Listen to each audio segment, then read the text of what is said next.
Everyone, welcome to my YouTube channel. तो आज जो है ना यूपीएसआई का मैं प्रैक्टिस सेट लेके आई हूँ, तो आई होप आपको पसंद आए। और चलते हैं क्वेश्चन की तरफ। देखिए, फर्स्ट में दिया हुआ हिंदी के जो है ना 40 क्वेश्चन, तो वो दिया हुआ है, जिसमें कि गद्यांश वाला क्वेश्चन मैं आंसर बता के भी क्या करूँगी, क्योंकि गद्यांश पढ़ना होता है। तो जो डायरेक्ट हिंदी से है ना, कहने का मतलब हिंदी ग्रामर से, वो मैं वहाँ से स्टार्ट करती हूँ। लिपि चिन्हों के क्रमबद्ध समूह को क्या कहा जाता है? तो क्या कहा जाता है? तो वर्णमाला कहा जाता है।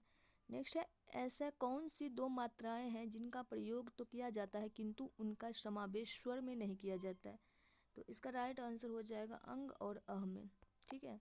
संस्कृत से हिंदी में प्रयुक्त मूल शब्द से वर्तमान स्थायी तदभर रूप तक पहुँचने के मध्य में संस्कृत के अशुद्ध या टूटे फूटे स्वरूप में प्रयुक्त होने वाले शब्द क्या कहलाते हैं? तो क्या कहलाते हैं? तो अर्ध तत्सम कहलाते हैं। किस शब्द के आधार पर मनुष्यता शब्दों का कौन सा भेद है? शब्द प्रकार के आधार पर मनुष्यता शब्दों का कौन सा भेद है? तो ये हो जाएगा भाववाचक संज्ञा। इंद्रियों को जीत लिया हो, जिसमें वाक्यांश के लिए सही विकल्प का चयन कीजिए। तो वो हो जाएगा जितेंद्रिय। से अलगाव किस विभक्ति का बोधक चिन्ह है? तो ये हो जाएगा अपादान का। तन शब्द का लिंग निर्धारित कीजिए। तन शब्द का, तो वो हो जाएगा पुल्लिंग। उत्तम पुरुष सर्वनाम के किस भेद का एक प्रकार है? तो वो हो जाएगा पुरुषवाचक। कंचन एक कृशांगिनी युवती है, इस वाक्य में कौन सी अशुद्धि है? तो कौन सी है? तो शब्द चयन संबंधी अशुद्धि है। निम्नलिखित में कौन सा अनौपचारिक पत्र का उदाहरण है? तो इसका हो जाएगा ऑप्शन बी, बहन के विवाह में शामिल होने के लिए मित्र को लिखा गया पत्र। ये जो है ना अनौपचारिक है, औपचारिक नहीं है। नेक्स्ट है, हिंदी भाषा में हर्ष स्वरों की संख्या कितनी है? हर्ष स्वर की संख्या 4 है। जिस सामसिक शब्दों में पहला पद संख्या को व्यक्त करने वाला विशेषण होता है, वे शब्द कहलाते हैं। तो वे शब्द क्या कहलाते हैं? द्विगु समास कहलाते हैं। सुहावना लिखाई व छलिया में निहित प्रत्यय के लिए सही विकल्प का चयन कीजिए। तो सही विकल्प हो जाएगा आवना, आई या। निम्न में कौन सा शब्द तत्सम है? अमूल्य। जो शब्द संस्कृत भाषा में उत्पन्न या विकसित हुए हैं क्या कहलाते हैं? तो वो जो है तत्सम कहलाते हैं। व्युत्पत्ति के आधार पर किलकिल कौन सा शब्द है? तो इसका राइट आंसर हो जाएगा ऑप्शन किलकिल हो जाएगा देशज। क्या होगा? देशज। नेक्स्ट है, अलमारी कौन सी भाषा का शब्द है? तो पुर्तगाली। जिन शब्दों का प्रयोग वाक्य को श्रव्य, भावार्थ और बल प्रदान करने के लिए होता है, लेकिन वे वाक्य के अंग नहीं होते हैं, क्या कहलाते हैं? तो वो क्या कहलाते हैं? निपात कहलाते हैं। दिए गए विकल्प में से शुद्ध शब्द का चयन करना है। तो शुद्ध शब्द इसमें हो जाएगा पृथक। दिए गए विकल्पों में से वह शब्द चुनिए जिसका प्रयोग सदा एक वचन में होता है। तो वो हो जाएगा प्रत्येक। प्रत्येक। नेक्स्ट क्वेश्चन है, वाक्यों का वर्गीकरण कितने आधार पर किया जाता है? तो दो। क्या हो जाएगा? 2। नेक्स्ट क्वेश्चन है 25 नंबर, वे वाक्य सरल वाक्य कहलाते हैं जिसमें एक ही उद्देश्य और एक ही विधेय हो। प्रत्येक वर्ग का दूसरा और चौथा वर्ण क्या कहलाता है? तो कहलाता है महाप्राण व्यंजन। उच्चारण की दृष्टि से संबल ध्वनि का कौन सा वर्गीकरण है? तो वो संपृक्त ध्वनि। विपत प्लस जाल इज इक्वल टू विपत जाल में कौन सी संधि है? तो कौन सी संधि हो जाएगा? व्यंजन संधि। दुरात्मा में कौन सा उपसर्ग है? दुरात्मा में कौन सा उपसर्ग है? दुर। निम्नलिखित में से किस वाक्य में परिणामवाचक क्रिया विशेषण है? परिणामवाचक क्रिया विशेषण, तो ये हो जाएगा इस बार बारिश में बहुत ओले पड़े। मनोभावों को प्रकट करने वाले वे अविकारी शब्द जिनका वाक्य से कोई संबंध नहीं रहता है कहलाते हैं। तो वो क्या कहलाते हैं, तो विस्मयादि बोधक अव्यय कहलाते हैं। वे भ्रष्टाचार के प्रबल विरोधी थे। वाक्य सर्वनाम का कौन सा प्रकार है, तो 32 की राइट आंसर हो जाएगा पुरुषवाचक। नलिनी, कैरव, चंद्रप्रिया किसके पर्यायवाची शब्द हैं, तो इसका राइट आंसर हो जाएगा कुमुदनी। नेक्स्ट है शब्द युग्म यदा कदा के सही अर्थ युग्म का चयन कीजिए। तो यदा कदा का क्या होगा, जब कब। यदा कदा मतलब होता है जब कब। नेक्स्ट है नियत, नियत शब्द युग्म के सही अर्थ भेद का चयन करना है। तो इसका राइट आंसर हो जाएगा निश्चित और इरादा। आलोचकों के अनुरूप हमें अपनी रचना में परिवर्तन करना होगा। इस वाक्य में किसी एक शब्द का संदर्भ और भाव की दृष्टि से उपयुक्त प्रयोग नहीं हुआ है, उस शब्द का चयन कीजिए। तो इसका राइट आंसर हो जाएगा अनुरूप। क्या हो जाएगा, अनुरूप होगा। नेक्स्ट है जब आप चल सकते हैं वाक्य में कौन सी वृत्ति है, तो वो हो जाएगा समर्थ सूचक। यदि हिंदी प्रश्नवाचक वाक्य का उत्तर हाँ न में दिया जा सके तो उसका अंग्रेजी अनुवाद करते समय वाक्य शुरू करते हैं। तो क्या कहाँ शुरू करते हैं, एक्सिलरी वर्ब से, ठीक है, इंट्रोगेटिव वर्ड इन्फिनेटिव से और फाइनाइट वर्ब से और एक्सिलरी वर्ब, यही हो जाएगा ऑप्शन बी। नेक्स्ट क्वेश्चन है हमारा सर्वोपरि कर्तव्य है देश की सेवा करना। उपरोक्त वाक्य के सही अंग्रेजी अनुवाद का चयन कीजिए। इसका राइट आंसर हो जाएगा option C, our foremost duty is to serve the country. Option C होगा। A vulgar mind is one who would like to command instead of asking और रिक्वेस्टिंग। दिए गए विकल्पों में से उपरोक्त वाक्य सही हिंदी अनुवाद का चयन कीजिए। इसका राइट आंसर हो जाएगा ऑप्शन बी, एक अवशिष्ट व्यक्ति वह होता है जो कहने या प्रार्थना करने की अपेक्षा आदेश देने की इच्छा रखता है। अब आगे सामान्य अध्ययन। चांदी का सिक्का या टका किसने चलाया था, तो इसका राइट आंसर हो जाएगा ऑप्शन बी, इल्तुतमिश ने। किसने, इल्तुतमिश ने। निम्न में से किस सिख गुरु ने अमृतसर की आधारशिला रखी थी, तो वो हो जाएगा गुरु रामदास। भारत में गांधी जी का प्रथम सत्याग्रह कहाँ हुआ था, तो वो हुआ था चंपारण में 1917 ईस्वी में। भारत की संविधान सभा की प्रारूप समिति के अध्यक्ष कौन थे, प्रारूप समिति के अध्यक्ष कौन थे, डॉक्टर वी अम्बेडकर। भारतीय संविधान का निम्नलिखित में कौन सा अनुच्छेद विधि के समक्ष समता के अधिकारों से संबंधित है, तो इसका हो जाएगा ऑप्शन बी, अनुच्छेद 14। भारत के किस प्रकार को लोकतंत्र है, प्रतिनिधियों का। क्या हो जाएगा, प्रतिनिधियों का। नेक्स्ट है भारत के राष्ट्रपति को उनके पद से हटा सकता है, कौन हटा सकता है, संसद। लोकसभा की बैठक आयोजित करने के लिए न्यूनतम कितनी संख्या में सदस्य उपस्थित होने चाहिए,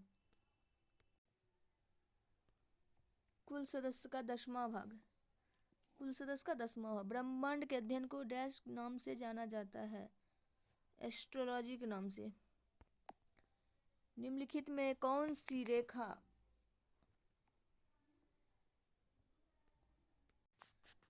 यहाँ पर ब्रह्मांड के अध्ययन को कॉस्मोलॉजी कहते हैं, क्या कहते हैं, कॉस्मोलॉजी कहते हैं। नेक्स्ट है 50 का, निम्न में कौन सी रेखा भारत के लगभग आधे हिस्से में होकर गुजरती है, कौन सी रेखा है, तो वो कर्क रेखा होगा। कौन सी रेखा, कर्क रेखा। भारत के किस राज्य में सर्वाधिक वर्षा होती है, मेघालय में। कहाँ पे होती है, मेघालय में।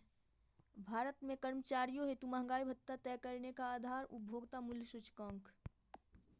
आवाज की माप का मात्रक क्या है, डेसिबल। जब बर्फ पानी के ऊपर तैरता है तब इसका डैश हिस्सा पानी के बाहर रहता है, 0.1 भाग, कितना, 0.1 भाग। नेक्स्ट है प्रोटॉन का द्रव्यमान और डैश का द्रव्यमान एक समान होता है,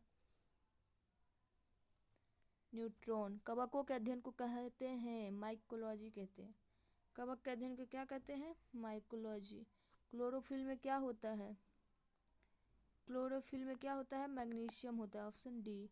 दशमलव संख्या 101 को पदी में परिवर्तित करना है। जिसका राइट आंसर हो जाएगा ऑप्शन ए।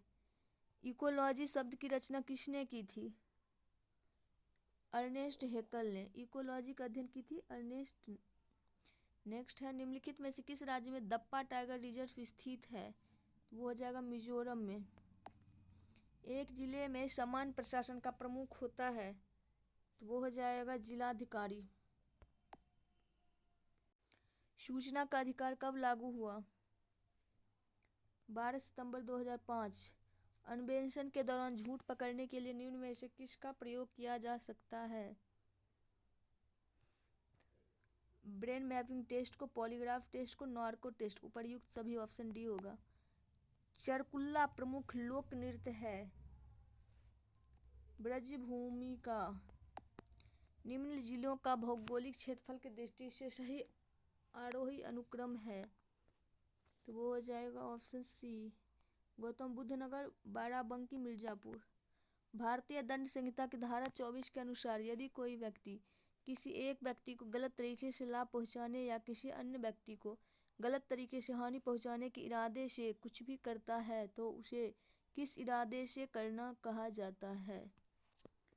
ये हो जाएगा बेईमानी। भारतीय दंड संहिता की धारा 375 और 376 डैश के विषय में है, वो हो जाएगा बलात्कार सहित दूसरे यौन अपराध। यदि एक लोक सेवक अनुसूचित जाति अनुसूचित जनजाति से संबंधित अपने कर्तव्य की उपेक्षा करता है तो उसमें अनुसूचित जाति और अनुसूचित जनजाति अधिनियम की धारा 4 के तहत अधिकतम कितनी अवधि के लिए दंडित किया जा सकता है? तो ये हो जाएगा 12 महीने के लिए। इस यातायात प्रतीक का क्या अर्थ है? इसका अर्थ हो जाएगा रुकिए। सूचना का अधिकार अधिनियम के प्रावधानों के तहत भारत को कोई भी नागरिक डैश से जानकारी का अनुरोध कर सकता है। इसका राइट आंसर हो जाएगा लोक प्राधिकरण। किसी जनहित याचिका मामले में न्यायालय द्वारा किसी समिति की नियुक्ति के संदर्भ में निम्नलिखित में कौन सा सही है? ये हो जाएगा न्यायालय मामले के लिए एक समिति अथवा आयुक्त को नियुक्त कर सकता है ताकि वह उस मामले का छानबीन करे और रिपोर्ट जमा करे। समिति अथवा आयुक्त को यह अधिकार भी दिया जा सकता है कि वह शिकायतों का संज्ञान ले और उन्हें जनहित में निपटाए। इसका राइट आंसर ऑप्शन डी हो जाएगा, ए और बी दोनों। नेक्स्ट है, इंदिरा साहनी निर्णय के रूप में बहुचर्चित जनहित याचिका PIL मामले को ऐतिहासिक माना जाता है क्योंकि अदालत ने सरकारी नौकरियों में पिछड़े वर्गों के लिए आरक्षण के औचित्य और जरूरत को स्वीकार किया। संविधान के अनुसार सिविल सेवकों के संबंध में निम्न में कौन सा सही है? तो इसका राइट आंसर क्या हो जाएगा? अनुच्छेद 311 अखिल भारतीय सिविल सेवा शाखाओं की स्थापना के संबंध में वर्णन करता है और संविधान का अनुच्छेद 312 उन्हें राजनीतिक रूप से प्रेरित या प्रतिहिंसाशील कार्रवाई से बचाता है। तो इसका राइट आंसर हो जाएगा ना तो पी और ना ही क्यू। निम्न में कौन से भारत में एक व्यक्ति के अधिकारों के बारे में सही है? तो इसका राइट आंसर हो जाएगा किसी व्यक्ति का मौलिक अधिकार का उल्लंघन होता है तो संविधान कहता है कि पीड़ित व्यक्ति उच्च न्यायालय या सर्वोच्च न्यायालय में जा सकता है। यदि किसी व्यक्ति के कानूनी अधिकार का उल्लंघन होता है तो वह एक सामान्य न्यायालय में जा सकता है। इसका right answer P and Q दोनों हो जाएगा। क्या होगा? P and Q. सरकार को जनता का पैसा खर्च करने का अधिकार कौन देता है? राष्ट्रपति। कौन देता है? राष्ट्रपति देता है। 29 जुलाई 2019 को जारी बाघों के अखिल भारतीय अनुमान 2018 के अनुसार बाघों की संख्या की दृष्टि से राज्य का सही क्रम है, तो क्या हो जाएगा? इसका राइट आंसर हो जाएगा मध्य प्रदेश, कर्नाटक, उत्तराखंड, महाराष्ट्र और तमिलनाडु। BS येदियुरप्पा कर्नाटक में कितनी बार मुख्यमंत्री बने हैं? तो इसका हो जाएगा 4 बार। जुलाई 2019 में किस राज्य सरकार द्वारा बाबा साहेब भीमराव अम्बेडकर आवास योजना के लाभार्थियों के चयन में संशोधन हेतु स्वीकृति प्रदान की गई है? तो ये हो जाएगा झारखंड। भारत सरकार द्वारा UKIERI mobility programme study in India के अंतर्गत किस देश के साथ द्विपक्षीय समझौता किया गया है? ब्रिटेन। किसके साथ? ब्रिटेन के साथ। भारत के किस राज्य द्वारा निजी औद्योगिक इकाइयों और कारखानों में स्थानीय लोगों हेतु नौकरियों में आरक्षण देने की व्यवस्था की गई है? ये हो जाएगा आंध्र प्रदेश। अब नीचे जो है मैथ रीजनिंग का क्वेश्चन है, तो बस मुझे जो बताना था हिंदी और जीएस का, तो वो हो चुका है कंप्लीट 80 क्वेश्चन। तो वीडियो पसंद आए तो वीडियो को लाइक कर दीजिएगा एंड चैनल को सब्सक्राइब कर दीजिएगा। Thanks for watching. मिलेंगे नेक्स्ट वीडियो में, तब तक के लिए bye, take care, all the best.